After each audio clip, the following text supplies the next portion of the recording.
আজ 16 ডিসেম্বর বিজয় দিবস।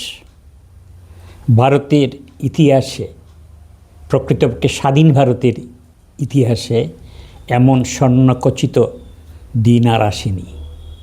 1971 সালের 16 ডিসেম্বর পাকিস্তান সেনাবাহিনীর 93,000 সেনাসহ ভারতের কাছে আত্মসমর্পণ করেছিল।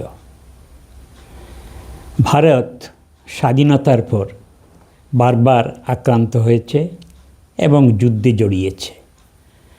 1948 সালে পাকিস্তান কাশ্মীর আক্রমণ করে এবং অনেক হতাহতির পর বিজয় যখন হাতের মুঠোয়, তখন জওহরলাল নেহেরুর অবিমৃষ্যকারিতায় সিজফায়ার ঘোষিত হয় এবং কাশ্মীরের 78,000 বর্গ কিলোমিটার ভূমি পাকিস্তানের দখলে চলে যায়। 1962 সালে চীন ভারত আক্রমণ করেছিল। সেই যুদ্ধেও ভারতের বিপুল ক্ষয়ক্ষতি হয়েছে এবং বরণ করে নিতে হয়েছিল এক অবমাননাকর পরাজয়। 1965 সালে পাকিস্তানের সঙ্গে আবার যুদ্ধ হয়।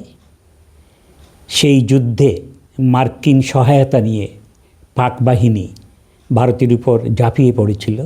তৎসত্ত্বেও ভারত এগিয়ে গিয়েছিল অনেক দূর, লাহোরের নিকটবর্তী অঞ্চলে, কিন্তু শেষ পর্যন্ত বৃহৎ শক্তির হস্তক্ষেপে জয় পরাজয় ছাড়াই যুদ্ধ স্থগিত হয়ে যায়।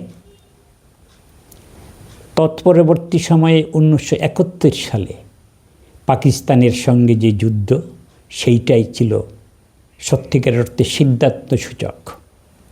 চীন এবং আমেরিকা পাকিস্তানের পক্ষাবলম্বন করা সত্ত্বেও ভারতের সেনাবাহিনী তাদের দুর্দমনীয় শৌর্যের পরিচয় দিয়ে যুদ্ধ বিজয় হাসিল করেছিল এবং 1971 সালের 16 ডিসেম্বর পাক বাহিনী ভারতীয় বাহিনীর কাছে আত্মসমর্পণ করে। সেই দিনের স্মরণে আজ সারা দেশে বিজয় দিবস পালন করা হচ্ছে। আমাদের কাছে এটা ভারতীয় শৌর্যের এক প্রতীক হিসাবেই বিবেচিত হয়।